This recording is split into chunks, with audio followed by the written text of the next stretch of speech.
Hi, I'm Andrew Wasson. Thanks for joining me for my weekly guitar blog. It's November 22nd, 2015, and this week we're going to do a lesson on speed learning for guitar. And this week's question was sent in from Elden. He's out in Idaho Falls, Idaho, and he wrote in with this email. I'm working on your accelerated learning material right now and was wondering if you could help me with learning song parts faster. I have problems with licks and small chord riffs. The small chord riffs use fingerings that confuse me because they're foreign, and the licks seem to mess me up because I keep hearing different ideas from what the lick does and I forget the patterns. From Elden in Idaho Falls, Idaho, USA. Hey, thanks for writing in, Elden. The way that we learn song parts on our guitar neck will vary, of course, from student to student, but one thing's for sure, we all process information differently using a specific order and sequence. And generally, if we can't quickly nail down a guitar part, we're likely failing to use the correct sequence of learning at that time. Now, the solution is using a two-part process that will, number one, involve more learning strategies, and number two, design a new learning sequence that causes the riff or the lick or the song part we want to learn to become more highly aware to our senses, which will ultimately cause us to become more alert and more responsive toward the information on the guitar and the entire guitar idea that we're trying to commit to memory. So let's begin with an overview of the strategy, and then we're going to head to the neck after that and go through learning a couple of ideas. Being able to learn ideas much faster on the guitar means that you'll very likely need to break away from a lot of the methods that you're currently using to learn ideas right now. What I've done to help with this is I've broken down some concepts that you can apply into a two-step approach. Step one is really just looking at breaking things into more of an analysis and profiling parts and really expanding upon the way the information is coming at you. So the first step is approaching the part through musical analysis. So when you look at an idea on the guitar fingerboard, you want to understand what key that you're working in, the qualities of the ideas that you're working on. Are the qualities going across the neck operating in a particular pattern? Does it go minor, major, major? Does it go major, minor, minor? And also, what is the bigger extent of the harmony? Maybe perhaps you have a small two-note double stop that happens to be minor, but it's actually a part of a major triad inside the key that you're working within. So all of this kind of information will really help you to better comprehend how the layout of the concept functions on the guitar fingerboard. Now you couple that alongside of profiling the part more in terms of what's the geometry, what are your fingerings, how does the pattern lay itself out, is it a straight vertical pattern, does it go at a bit of a diagonal line on the guitar, what fingers are the best fingers to use across the line, should you use the index and the third or the middle finger and the index, or as you're moving along the neck, what is the overall scope of everything to do with how these shapes and patterns are being broken down on the guitar fingerboard. The last idea in the step one concept is taking the idea that you're working on, musical idea that is, and drawing it out or notating it, or maybe grabbing some guitar diagrammatic paper. It could be guitar fingerboard paper. Maybe if it's something more involved with chord shapes, you could use the chord diagram paper. But taking pencil to paper, physically drawing it out or physically notating it, even if you're just using a computer program, and getting it to go to another level of thought is really important to much better understanding, and that will help you to move on to playing it in an easier way. Now in step two, it's a little bit different here because what we're going to be doing is involving more of our senses with this. The first one is saying call out the musical parts, their quality, their fingering, as the part is getting executed on the neck as you're practicing it. So what this means is you will probably have some kind of a name for the part. I mean, and this is so simplistic that even if you don't have the proper name of understanding that it's a major or a minor, if you don't have the comprehension of that in your music theory at this point, you can just label them something else. You could say pattern 1, pattern 2. You know, any kind of system that's going to differentiate and get your mind to start thinking in a more compartmentalized way with the musical idea will help you to get that idea together faster. The next one is really important. It's getting rhythm involved. You know, discussing having a beat. This means turn on a metronome, feel it, get a groove going prior to playing it. This is a thing that's so often overlooked.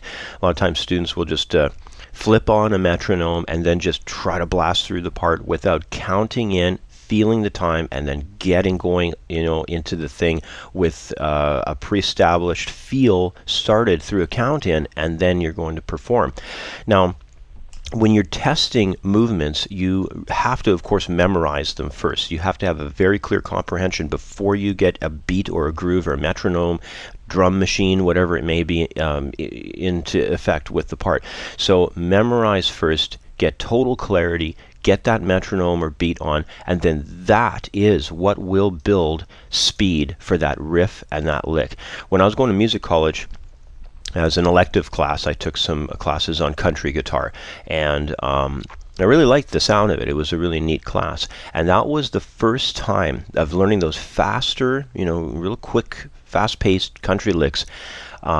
That was the first time that I realized the true value of using a metronome and really getting a beat and a groove behind a part and being able to build the speed on the part. It's just integral. And, you know, if you haven't experienced it yet, I guarantee you at one point in time you're going to experience that idea with using a metronome and establishing a beat. It's going to make a huge impact. The last one is designating a quantity of repetitions. I can remember an old guitar video I took out from the library in my hometown here probably 20-something years ago. I don't even exactly remember who the teacher was. It was just some video I pulled from the local library, and the guy in the video had a system for memorizing concepts, and it was basically setting up 10 rehearsals, so you get your quantity together. So his idea was number 10, and once you've done 10 perfect repetitions of the rehearsal of an idea, his concept with it was that you'd have that idea quite fairly well burned into your memory, and then you can move on to more practice with it, integrating it into other ideas or whatever comes next.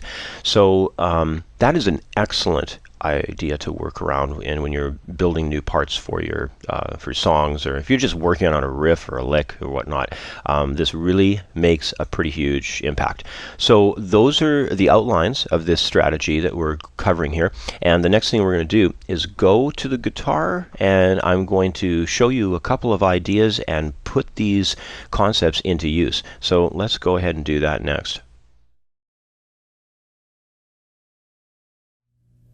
All right, the first idea I'm going to work with to demonstrate this approach involves learning a short double stop riff between the 4th and 3rd guitar strings.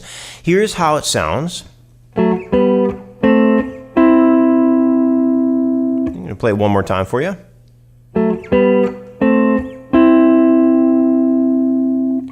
Now let's say that this part was used within a section of a tune that your band played, and every time you needed to perform it on stage or at a rehearsal, you messed it up.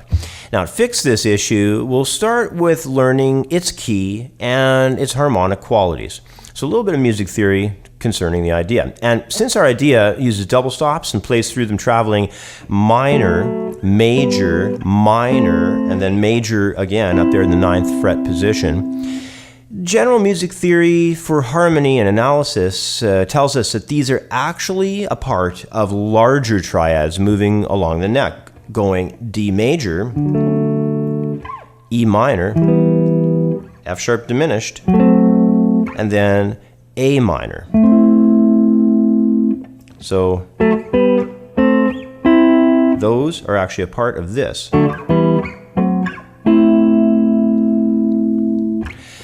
So now that we understand a larger aspect of how these fit together harmonically, we pretty much can have a direct link to the triads, associating them to the key of G major, since all those chords relate to that key, and more specifically, the main dead giveaway there being the F sharp diminished, because diminished only occurs on one step of the major scale, and that's the 7th step. Now, the fingering for these shapes is another important aspect to really take hold of as well. The fingering pattern moves along, going from the 3rd to the index, and then from the middle to the index, and then 3rd to index, up higher on the neck there in 9th position to another one doing middle to index. This tends to be an area where, the student tends to just kind of blow it off. They kind of use, usually I catch my students using a lot of poor fingerings for moving along the fingerboard with these ideas. But, you don't have to just stick with the overall fingering. You could think of the direction and the distance between the notes. Here we have a whole step distance when we're starting off there. And then the next shape moves between the strings in respect to a half step distance, then another whole step, and then another half step. So just another way to analyze that same thing. You could think fingerings, or you could think in terms of, the whole step, half step, whole step, half step. Now at this point, I would take this riff to a piece of guitar diagram paper and draw it out so that I could have another perception of the way it sits and looks upon the guitar. But the thing after that is to move into isolated work upon the neck with the riff. As you go from one segment of the riff to the next, call them out. Make their quality very well known to you. Minor quality for that double stop, major for that one, minor, and then major up in the 9th position. So be very clear on the chord quality idea that you're working with, even if it's just a 2-note chord. And when you're ready, what I'd like you to do after that is turn on a metronome and start getting the riff perfectly performed in time. So just flick on your metronome. I've got this metronome here set at 84 beats per minute. And remember to always count in prior to performing the parts. But we would come in like this. We'd go 1, 2, 3, 4, 1 and 2 and 3 and 4 and 1 and 2 and 3 and 4 and 1 and 2 and 3 and 4 and loop it. I really get it nailed so that the timing feels really good. If that's too fast, I have it at 84 there, but if that's kind of quick, dial your idea down to 54 or even 42 or something. But find your pace that you can do it at perfectly, and then from there you can build the skills with it. And once things feel comfortable and you can really go through it quite easily in an isolated way, as in we're studying here, the next step is to form a quantity of repetitions for perfect rehearsal of the part. Now, a number might be, say, 10 perfect repetitions. That's what I like to use. And once this can be executed perfectly and in time, I'd say that you probably have that part down well and good enough that you'd more than likely never mess it up again with your band. So this means just, running the part down, making sure it's 10 times through perfectly. So one time, then another, and just count to 10 with it. And keep going, keep going.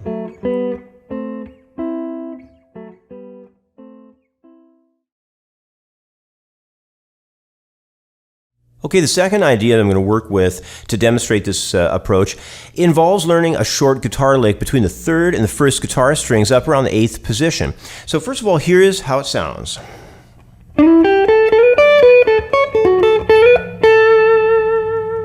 Here it is again.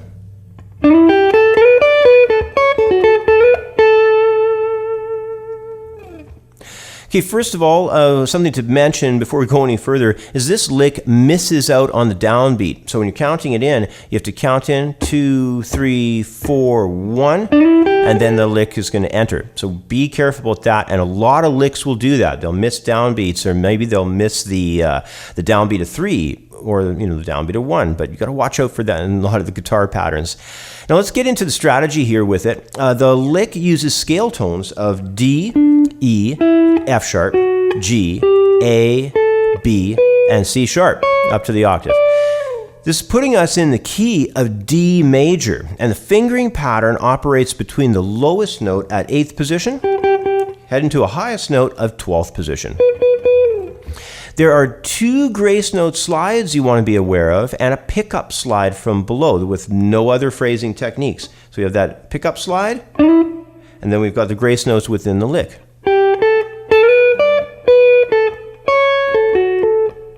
There's the other one. All right. So there's no other phrasing techniques. These are important areas to go in your analysis. You're discovering what's the setup, what's the range, how does this thing sit, what's the key, what's going on with the quality of the sound of it. Is it major? Is it minor? Is it possibly something being used as a mode? So all that analysis is very important. Then the next idea is to look at the reach. Are there any large reaches? What's the overall setup of things with the guitar lick? Now in this one, there's really only functioning with half steps and whole step distances. So there's no large stretches required.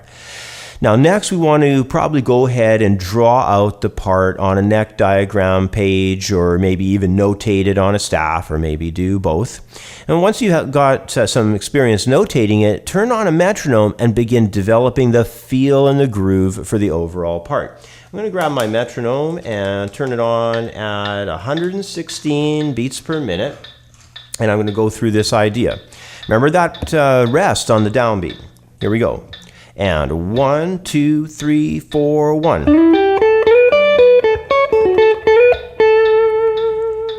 Here we go again. And 1, 2, 3, 4, 1.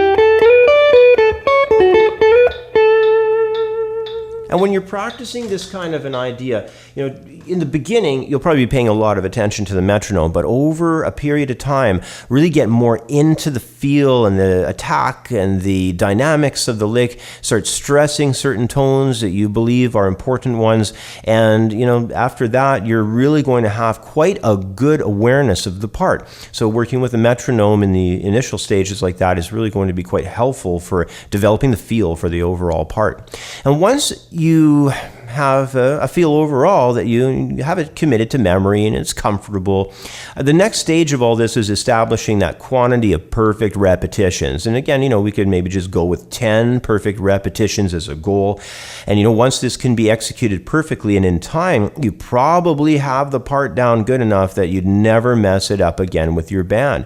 So another aspect with this is to plan it with a count. Do it with just no metronome, just kind of go bare bones with it, and then do it again for 10 perfect repetitions with the metronome on. And you can determine how you want to space things out in between loops of it. It depends a little bit with guitar licks where they fall within the piece and how you're going to be entering them within one measure to another measure and so forth. So I'm going to take things out on this video portion here and just play it in multiple repetitions, and then we're going to wrap up the lesson. Here we go. 1, 2, 3, 4, 1.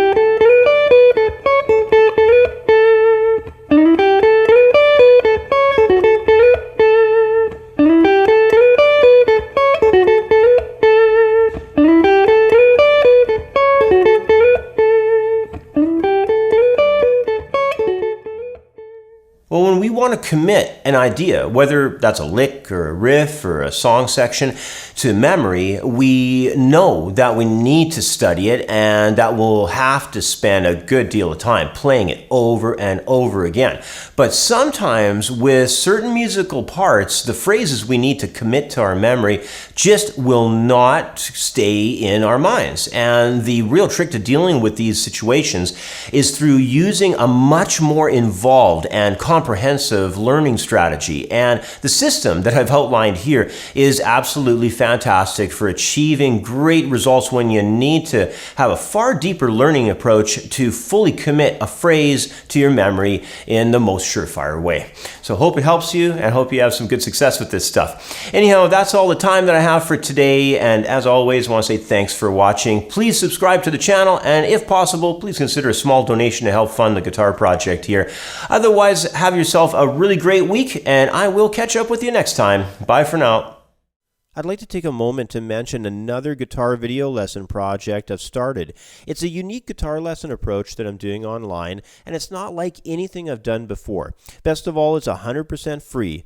I've called this approach guitar micro lessons, and they're a great way to learn a few new licks or riffs or chord shapes each week. Now, these guitar micro lessons are quick and easy to learn from. They're very short, with each lesson running between only 1.5 to 2 minutes in length. They're published to YouTube from Monday to Thursday on my other Guitar Blog Update YouTube channel, and you can either subscribe to that channel to guarantee getting each new episode, or just visit the channel whenever it's convenient for you and check out the new micro lessons in the playlist on the Guitar Blog Update channel's homepage.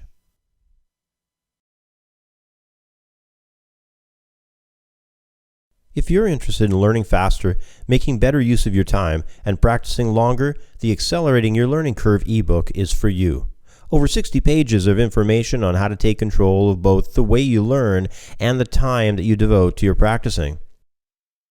Accelerating Your Learning Curve is available for instant download in the View Our Products area at creativeguitarstudio.com.